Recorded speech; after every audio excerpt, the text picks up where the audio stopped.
Hi, I'm Robin Boyce, and we've got a great show coming up right now. We're going to learn more about construction, and we're going to hang out with Denise Thimes and friends. Come on back.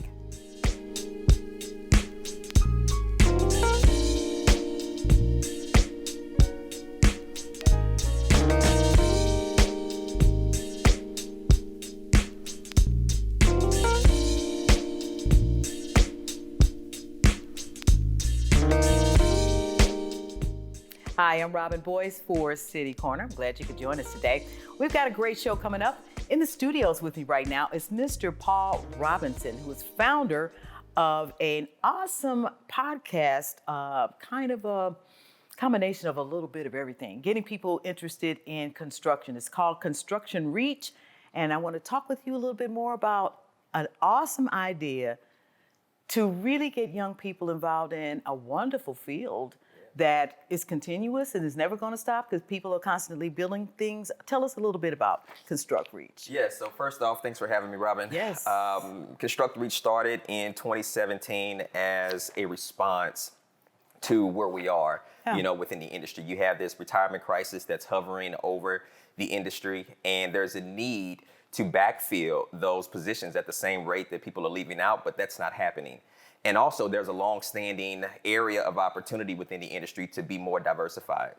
Mm-hmm. So when you think about this younger demographic being the most diverse that it has ever been, yes, there's a need for us to understand how to reach them, but to also make sure that the industry is healthy enough to receive them.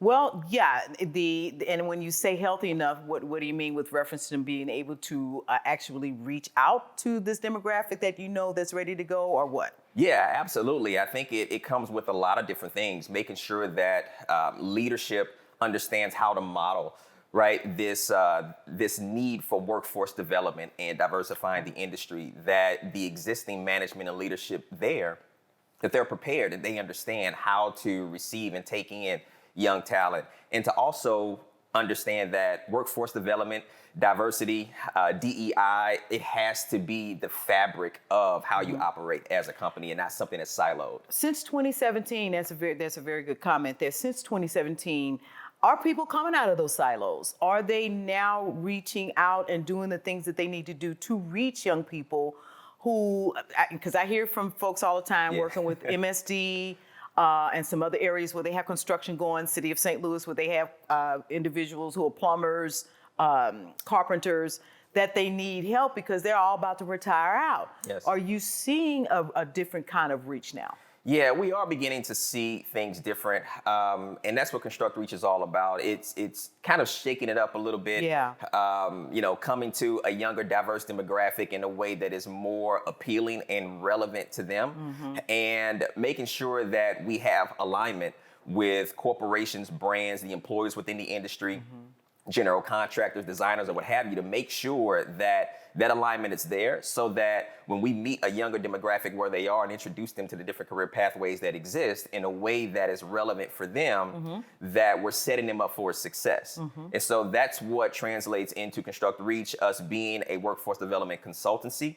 We like to prepare the industry for receiving this younger demographic in a very healthy way, establishing curriculum, establishing internship and new hire programs to make sure that that's an easy and a seamless handoff, if you will. And so we just like to be, pretty much that facilitator, uniting those major stakeholders and really working with educators to let them know what are some of the demands of the industry, what are some of the needs of the industry, and then opportunities, because as you know, exposure is key. Yes. So how do we allow these young people to have exposure into this industry, the different career pathways that exist, and allow them to be in an environment that cultivates that potential?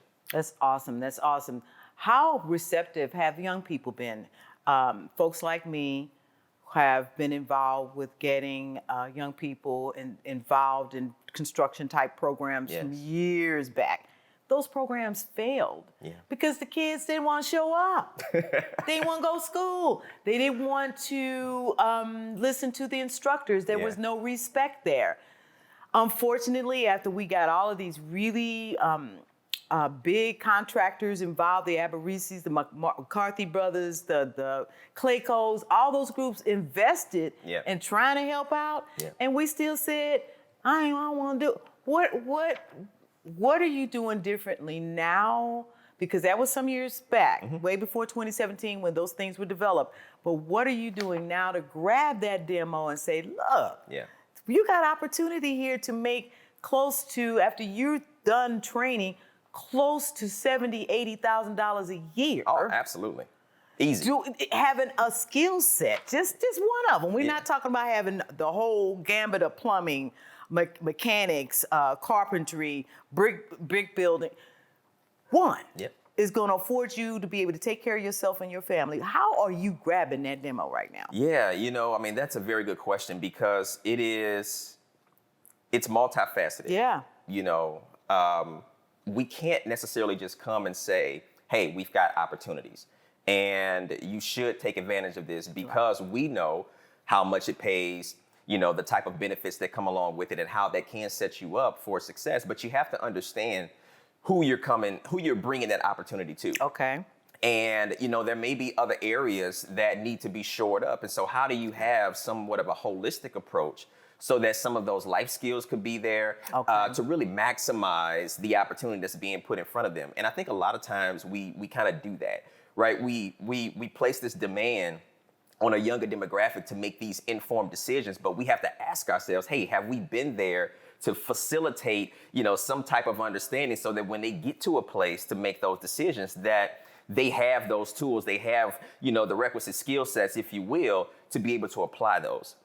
And so it's a little bit more multifaceted than that. And that's what we look at with our internship programs, our curriculum that we have developed. It really takes into account a diverse perspective. It takes into account a younger demographic, where we introduce certain topics that are just really significant and relevant, not only in the workplace, but in life in general. Yes. And when you're intentional about how you pour into a young person, how you set them up for success, there's an appreciation for that. And you begin to let them know what they can be, let them know the potential that they do have, affirm them along the way, and then do everything that you can to put them in position to succeed. Now, the reality is you're going to have a mixed bag, some who will take advantage of that, and then you'll have some that won't.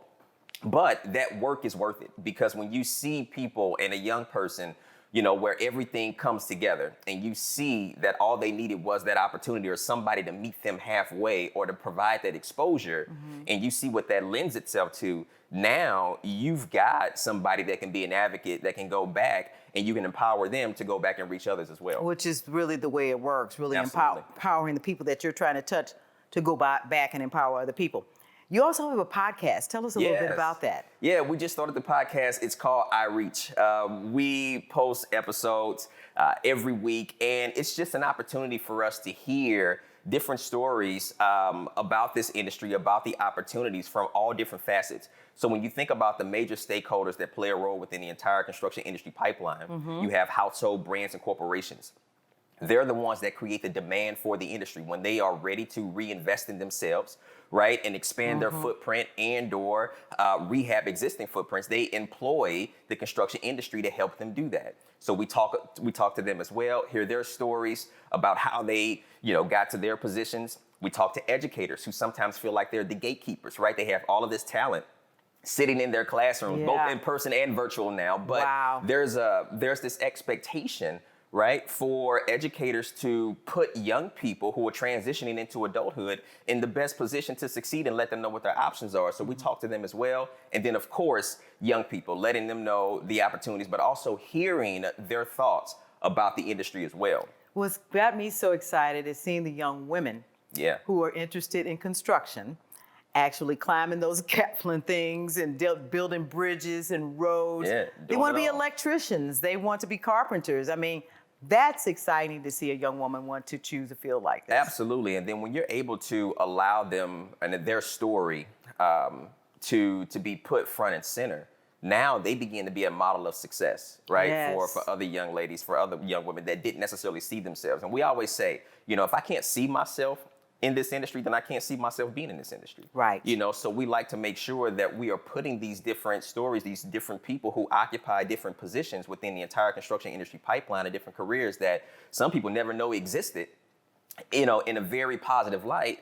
they get a chance to be a source of inspiration and a model of success that other people can aspire to be like. Well, you are doing an awesome job in pulling that together and making sure our young people are getting that hit. Okay, you from St. Louis, Missouri? I am. You from St. Louis, Missouri? What high school did you go to? I went to Hazelwood East. Hazelwood East. Yes, all I right. did. Then I went has to East. anybody ever told you look like Chance the Rapper? Oh my God, I hear that all the time. You know, I don't have my hat on today, but usually, yes. You didn't wear the number 3 today. I was just wondering, I said, this baby looks like Chance, and I know you've been asked that many, many times. I have. Are you his lookalike? What's going on? You Chance the Rapper? I imagine you do get that. But you're very passionate about what you're doing. Where did that passion come from? Yeah, I mean, the passion is twofold. You know, I've always wanted to give back. You know, I've been blessed to have a lot of opportunities. Yeah. You know, it's afforded me, this industry has afforded me a lot of opportunities. For me, I wanted to be a tangible example. And that was huge to allow my life, you know, to be a source of inspiration. And then I come from this industry as well, right? And so I understand what it's like to be a minority within this industry, but I also understand the importance of having those folks around you that really want to, you know, put you in the best position to succeed and give you every resource that you need to accomplish what you have the capability and the skill set to do. So you're saying it's important that young people listen to their elders. Right? Yes. See, he laughed. Yes. That's what I'm talking about. Yeah, It's important to listen to elders and really understand that they're really, they have the best interests for you at heart. Yeah, it's that transfer of knowledge. Yes. You know, the transfer of wisdom. And, you know, that brings an intrinsic value for that older generation when they're able to talk about their life experiences, and a younger person is able to take heed to that. Yes. You know, I mean, and then also the other way around, yes. you know, it's allowing that young person to add value and say, hey, you know, kind of this is what's in, this is how I would approach it, you know, and then you have a good blend. But It's there a has great to blend. be that affirmation on both sides. And that folks have to value be on both open to sides. that. Yep. And I'm so glad you're open to it and that you're doing the right things and Thank you. really imparting what you know and your wisdom to young people, listening to your elders, and just continue to move that mix, because it validates everybody in the community. Absolutely. I want to thank you so much, Paul, for coming on the program. I want people to check out your program and check out your podcast. Can they get it anywhere? They usually ask that question all the time. LinkedIn, Instagram, Facebook, Spotify, Anchor FM. Excellent. Yes. Check it out. It's very good. I like the interviews that you've done. I really like that one you did with that young lady out of Chicago. People should check that out. That was very interesting. I thank you so much. It's an honor meeting you today, and Likewise. the best of luck to you. And come back anytime you want to talk about what's going on with construction and getting our young people involved. Thank you. Thank you very much. And we will be back in just a minute with Denise Thimes and friends.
Did you know dragging chains can spark a wildfire?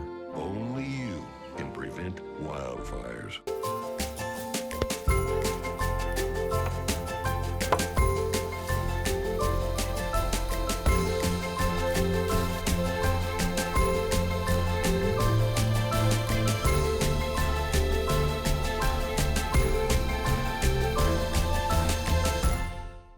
About love and I like it. Yes, I like it. I like what love is doing to me. hope. My girl, Denise Thimes, just doing her thing as always. She's here in the studios with us right now to talk with us more about a really great event that she does annually for the Mildred Thimes Foundation for Pancreatic Cancer. This is the 25th anniversary for this Mother's Day celebration. I remember the first one. Yes. I remember when you were running around, Denise, trying to figure out, how am I gonna do this? Right. And you had your family backing you up, your Yes. dad, Lou, JR, everybody, your sisters. Yes. Everybody had your back, and anybody that you knew in the business that could help get it going. And we were, and it was very successful. But 25 years later, you still doing this thing, Yes, Denise? Robin, it's amazing. It's amazing. It Really, is. It yeah. really is. Girl, you are fabulous. You have been just continuing, like the family you come from of entertainers, to make people smile. Oh, thank you, Robin. Tell us about that passion that you have for music. Well, of course, growing up in a musical home with my dad, Lou Father Thimes, I was exposed to all types of music at a very young age. I remember being in the 8th grade talking about the Beatles, and a lot of my classmates didn't even know who the Beatles were. Okay. And so that is definitely between growing up in a home with, so many, being exposed to so many genres of music, and church, of course. Yes. Definitely just was the ingredients for my passion for music. Yeah. You have continuously performed in front of many, many audiences, not only here in St. Louis, but across the country. I remember one day while I was working for the city of St. Louis at the airport, and I see my sister running through the airport, puffing and puffing, trying to get to her truck. I said, Denise, I wanted to holler at you. I said, ooh, local celebrity, honey, what's going on? And you told me, I'm on my way to sing for Aretha Franklin's birthday. I said, girl, we got to talk about Yes, that. I remember that. Tell me, how was that? We never did get a chance to. That had to have been almost maybe 5-6 years ago or something like that, maybe a little longer. No, not quite longer, but maybe about that long. I can't even remember. It feels like yesterday. It does, but you were all getting on that plane to go do her birthday party. How did that go? That was incredible, unbelievable. It was a dream come true because Aretha Franklin was always my idol. Yes. And still is. Yes. And I was blessed to perform for a birthday party for Dr. Lannis Hall's father in Detroit. And so she didn't tell me until the day of the party, and we were at the event space, sound checking, all of that. She comes up to me. She said, I have something to tell you. I said, what? And she says, Aretha Franklin's going to be here. Wow. I was like, you're kidding, right? Wow. And so, of course, I went into nervous mode. Yeah. So when Aretha heard me there, I got a call from her asking me to do her 72nd birthday party. Yeah. And I kept saying, yes, ma'am, yes, ma'am, yes, ma'am, to her, Robin. And she said to me, she says, what's with all that yes, ma'am? You're not a spring chicken. And I said, yes, ma'am. That sounds like Aretha. Yeah. She was just a matter-of-fact, down-to-earth person. Oh, absolutely, absolutely. But this was like, Aretha had been in my home like 3 times. Okay. When she was married to Ted White. And so Dad, because of the radio thing. Yeah, Dad was promoting her concerts and things like that. So they would come there for breakfast. That's right. And so I met her when I was a little girl, and I've just always been in awe and in love with her, and I still am. That is awesome. You have in your repertoire a lot of Phyllis Hyman. Yeah. Do you capture her spirit when you sing her songs, or what do you try to do to honor that sister there? I think that for me, being an actress as well as a singer, I do capture or try to capture the essence of that artist and bring that to my audience. And I just think that when you decide to do the music of someone as phenomenal and as legendary and as Phyllis Hyman, you owe the audience that, you know, to capture their spirit, their energy, you know, and everything that's through the Do I music. see a Phyllis Hyman movie and you being that actor that? We see that. I see that, yes. That just came over me. I said, this sister should do the movie. You know what I mean? Because Absolutely. I remember many times her coming to the St. Louis area and doing concerts. I remember the last big one was when they still had the Admiral operating. Oh, wow. Yeah, on the Admiral boat. Lord, that was years ago. Do you know, unfortunately, I never got a chance to see her in person. No, you're kidding me. Never got a I chance to saw see her in at person. least 3 or 4 times in person with a radio promotion that we may have been doing with whatever station I was with at that time. Right. Lovely voice. Just the way in which she presented herself on stage was just off the chain. Yes. And when I started thinking about when they approached me about you coming on the program, I said, God, that's Phyllis Hyman, because sister sings her songs, and oh my goodness, I wonder if she'd ever do a movie. She'd be Phyllis Hyman.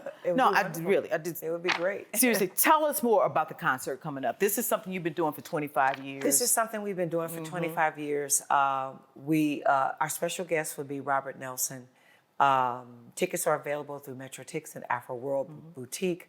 I started this concert back 25 years ago at the Sheldon Concert Hall.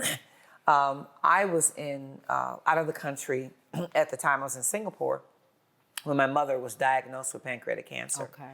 And never heard of it, and came back trying to find out what is it, how do you get it? Can you make it go away?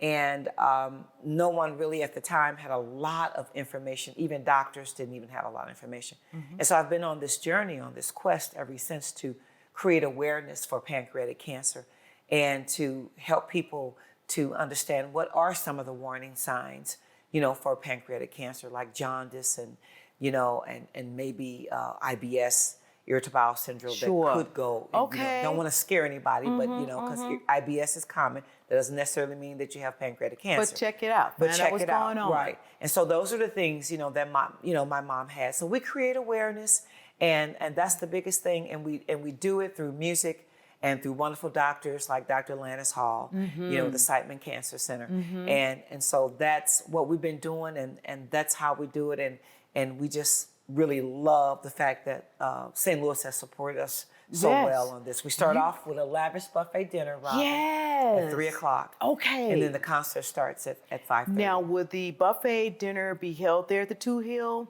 Yes. Okay, so everything's going to take place in that building there. Yeah, now you're gone from the Sheldon to the Two Hill Performing Arts Center. Well, I love it. The Sheldon is still my love. Oh, yeah. The Sheldon is an awesome house. Yes. I love that place, and I love the fact that they didn't kill it like it was online. They just take it out at one time, and everybody jumped up and down and said, oh, no, you're not going to do that. And That's I'm right. so glad. You're absolutely right. And you're one of the few people that know about that, because I did the video for Sweet Sheldon. We have all seen a lot of history here. We've seen the change in St. Louis going from almost puttering out, where they were trying to get rid of beautiful old buildings in the Midtown area. Sheldon was one of them. We said no. We're so glad. It's we have to preserve some of our history here. Absolutely. We have to. And you come from an iconic historical family of individuals. Your brother JR, your father Lou Thimes.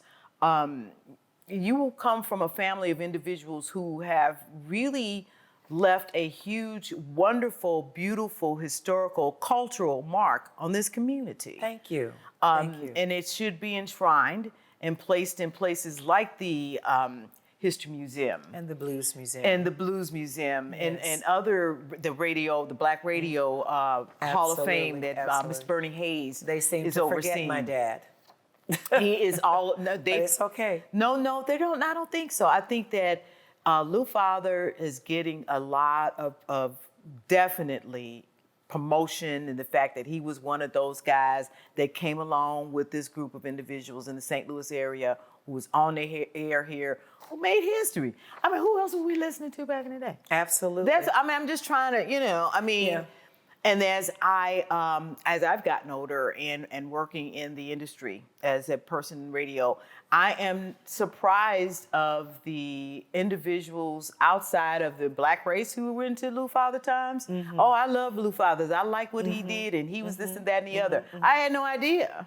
But your father's well known. He's coveted, and people, Lord have mercy. All I can do when I think of him is crack up. Because he would always say something funny to me. Yeah, well, he was a comedian first, so before he was a DJ. Seriously? Yeah. Really? Oh yes, he had a comedy act, Lou and Blue. I did not know that. And they were on the Chitlin circuit. See, I done learned something else new today. Dad about was a comedian before he the was Times a DJ. family. See, I did not even see. Okay, when's the book coming out? Soon. Okay, Soon. because you got some awesome history, lady. Thank you. That Thank you. Covers the times that we've seen in this city. You've got some awesome history that moves in movement of music because of what you have done over the years. And it would really be great to see this all go into movement in a play or a screenplay or something like that, or even a movie that talks about historical folks like you from St. Louis, Missouri, who've done the thing. Yeah, thank And you, Robin. you continue to do this. Thank you know, what are some of the things that you most would like to see happen with what you're trying to do to educate and make people feel good through your music? I think that people are already doing it, and that is supporting the events. That is when we do the Mildred Thimes Foundation for Pancreatic Cancer fundraiser that's held in the fall at the Sheldon. People do come out and support that. We are connecting with, doctors at Siteman Cancer Center for Pancreatic Cancer Research. And so they are doing it. We just want people to continue to do what they're doing. Support it. Stronger, sponsorship. And St. Louis has always supported us beautifully. And we're just so grateful and thankful for that. And just ask everybody to continue to believe in us. We do, and I'm so grateful and thankful that you were able to come today on City Corner and talk with us more about this absolutely wonderful concert coming up. We've got it on a big screen right now. We want people to definitely come on up. The supper starts around 3 o'clock, 3:30 or so. Yeah, 3 o'clock. And I know it's going to be good because they serve good food, y'all. Yes, we do. And it's going to be wonderful. Thank you so much for coming in and talking about your Robin. history, who you are, what you've been doing. And we cannot wait for the book and the movie to come on out. We want to see you, girl. Amen. We got you. Amen. We got you. Thank you so much. No, thank you. And we want to thank you for tuning in to City Corner. We'll see you the next time. Have a good week.